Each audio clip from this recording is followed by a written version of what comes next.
Se a gente pudesse falar 5 top fundos imobiliários para 2024, Ricardo, o que você... Podemos até falar cada setor, vamos por setor? Eu fico até preocupado, na verdade, porque às vezes eu assisto o vídeo de outros influencers e tal, e muitas vezes eles colocam assim, poxa, 10 top fundos imobiliários e que estão baratos. E muitas vezes colocam HCTR, DEVA11, porque puxa lá o PVP, 0,65. Pô, realmente, se você olhar o valuation, tá barato. Mas por que tá barato?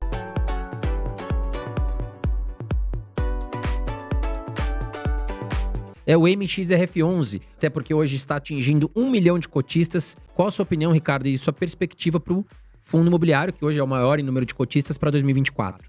O MXRF hoje, ele tá caro, né? Então, o que a gente enxerga de cenário de fundos imobiliários? Os fundos de tijolos estão com mais potencial de crescimento e a gente já começa a ver um ou outro fundo de papel tendo a cotação um pouquinho para baixo. Por quê? Migração de investidores mesmo que vão comprando outro tipo de papel.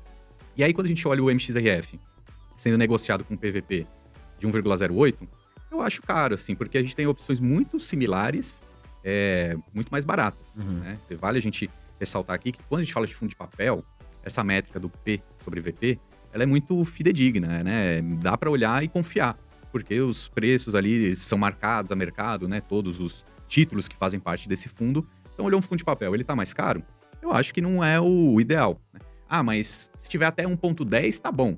Cara, tá bom, né? Então, aliás, isso aqui é uma ressalva, né? O investidor que está aqui começando a comprar fundos imobiliários em 2024, ele vai ver, não sei se esse ano ou lá para 2025, a maioria dos fundos super caros, né? Ainda tá barato, você ainda encontra uma outra coisa barata.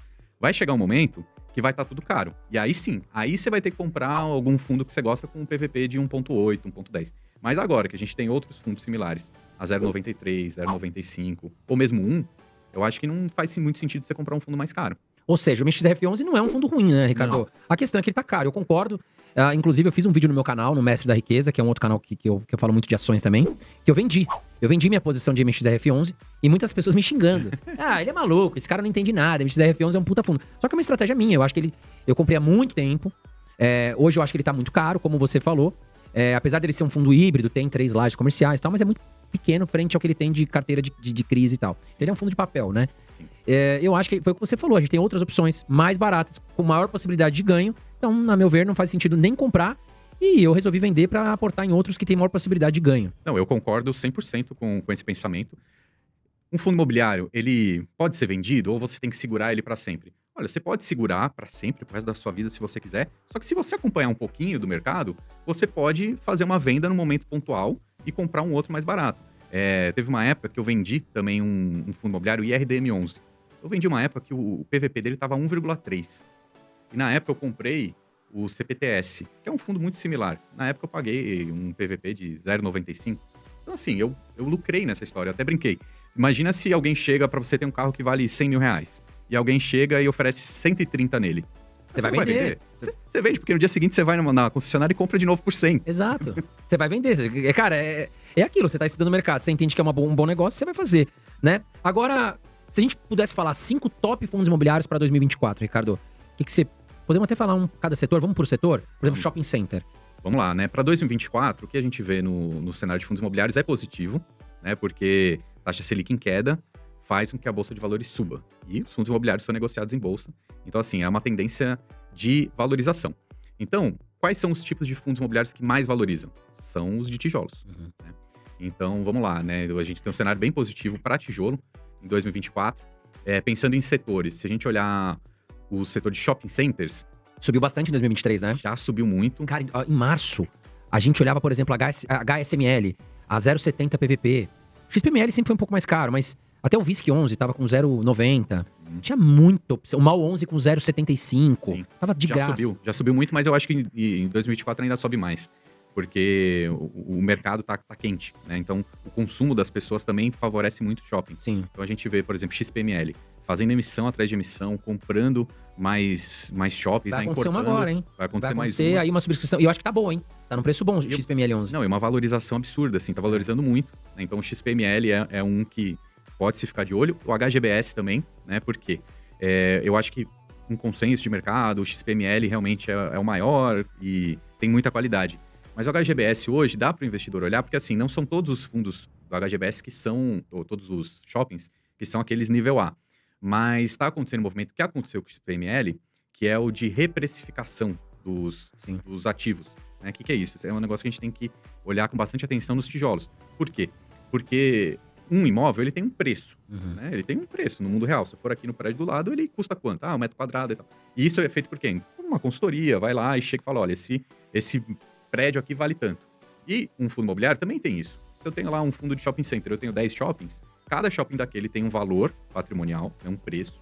E isso a gente consegue ver lá nas métricas de qualquer site que a gente procure. Então, assim, um fundo imobiliário tem o valor patrimonial tal. É esse valor patrimonial, que é a soma de todos os imóveis que ele tem, é o valor patrimonial que a gente usa para fazer a fórmula do P sobre o VP, ou seja, o preço dividido pelo valor patrimonial. Aí que a gente vai chegar nesse número que a gente fala tanto. O XPML tá a 1,10, ou seja, ele tá caro, porque se tivesse 1 era o valor justo. Então, esse valor patrimonial, ele influencia muito no PVP. E quando a gente fala de precificação, essa consultoria, digamos assim, que os fundos fazem, acontece uma vez por ano. Então, às vezes, você está lá na bolsa, você está olhando, o valor patrimonial do XPML é tanto. Às vezes, é o valor que foi precificado um ano atrás. E quando teve a reprecificação do XPML, teve uma valorização muito grande. E isso fez com que o PVP caísse. O PVP do XPML estava 1,10. Aí ele caiu para 1. Só pela reprecificação dos ativos, que acontece uma vez por ano. E me parece que o HGBS ainda não fez e tá para fazer ainda em breve. Então, uma oportunidade aí. Então, provavelmente vai ter uma mudança no PVP dele. Né? Então, tem muita gente de olho no HGBS agora, no começo de 24, por causa disso. Legal. Vamos falar então de lajes. Lajes que é um setor que tem muita coisa barata ainda, né? A lajes corporativas é o setor que ficou mais para trás, mas eu acho que ainda em 2024 não vai andar tanto. Né? É um setor com mais dificuldade. Eu acho que teve uma mudança estrutural com a questão da pandemia. Né? Por mais que todas as empresas estão voltando para o presencial, mudou muita coisa. Né? Tem muita empresa que está híbrida.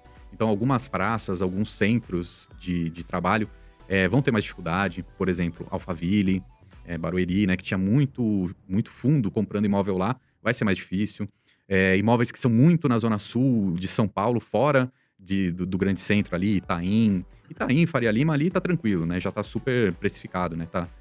A demanda é grande. Mas todos os outros setores um pouquinho mais afastados, vejo dificuldade ainda, né?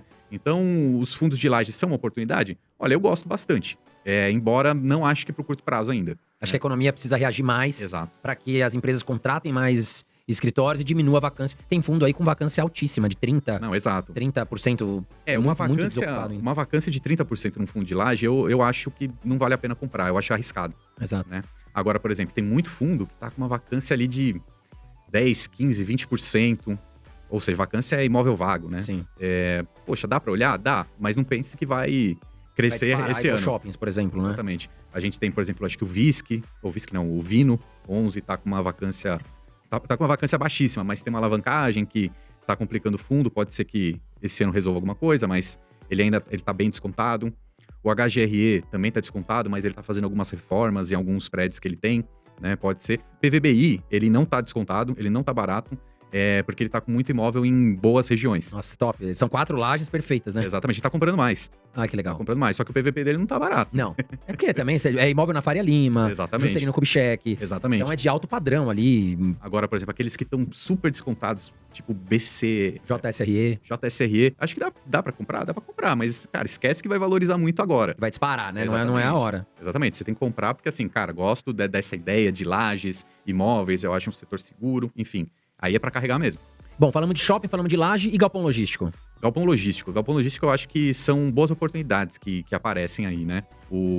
Tem muito analista agora falando sobre o BTLG 11, porque ele tem muito imóvel próximo, bem próximo, que o pessoal chama de last mile, né? Ou seja, a última milha, bem próximo da capital. Né? E a maioria do BTLG, os imóveis estão em São Paulo.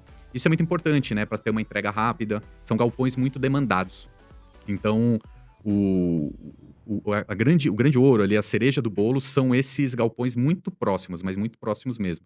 Então, o BTLG está sendo muito bem falado, e todos aqueles outros mais tradicionais, né? HGLG é um fundo excelente, XPLG, LVBI, enfim. O setor de logística, ele é bom, mas também ele é um setor que ele já está mais ou menos precificado. A chance de crescimento é o quê?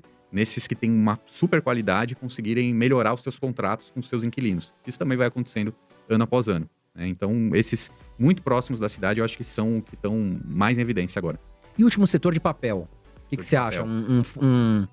Aliás, podemos falar até do IRDM, mas eu quero que você fale o seu, assim, top.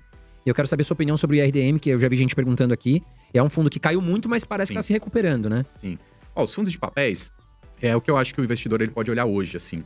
É olhar aqueles fundos que estão num preço justo. Né? Porque fundo de papel hoje tem pouca coisa barata. Né? Então, assim, se não pagar caro, tá comprando bem. Por quê? Porque o fundo de papel ele paga muito dividendo, ele não tem uma super tendência de valorização. Então, a lição é essa. Se você comprar num valor justo, você tá comprando um pagador de dividendo aí pro resto da sua vida, independente do cenário que estiver acontecendo, você tá comprando bem. Né? Então, comprar um valor justo já tá bom.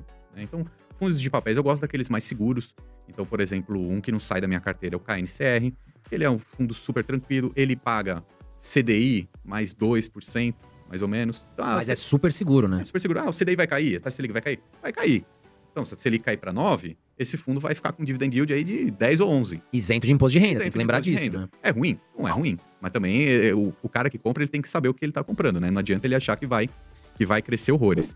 Agora, o que tá barato dentro dos fundos de papéis? São aqueles middle risk, né? Ou seja, o risco médio, que não são esses super high grade, né? Mas também não são aqueles high yield que são super arriscados. Quais que estão nessa categoria aí, middle risk? A gente tem, por exemplo, o IRDM11, a gente tem o CPTS, a gente tem um que não é muito falado também, que é o VCJR, que também tem muito contrato de inflação dentro dele, que vai estar sendo negociado entre 0,93 e 0,96 o PVP. As opções baratas que tem hoje são esses middle risk.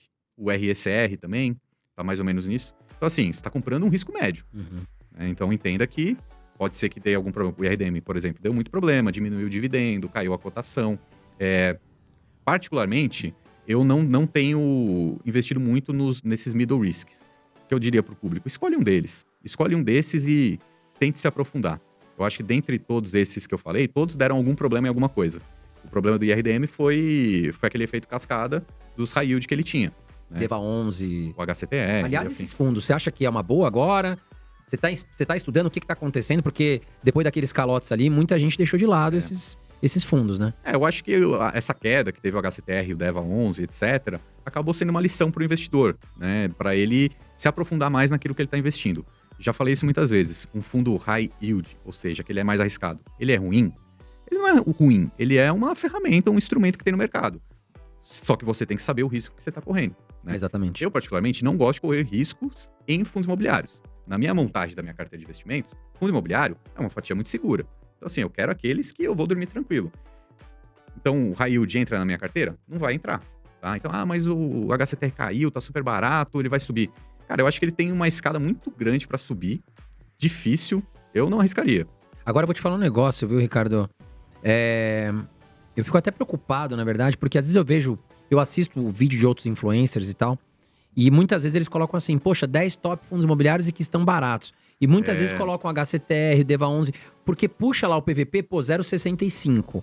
Pô, realmente, se você olhar o valuation, tá barato. Mas por que tá barato? Né? E aí eu acho que a gente precisa sempre deixar claro isso pros seguidores, né? Porque assim, tá barato, mas o risco é altíssimo. E o que tá barato pode ficar mais barato. Exato. Não é verdade? Porque ele tem uma carteira lá com 10 produtos, né? Lembrando que os fundos de papel investem em CRIs. 4 deles já deu calote. Se mais 3 derem calote, o negócio vai vir para PVP de 0,3. Sim. Então o que tá barato pode ficar mais barato. A gente tem que tomar muito cuidado.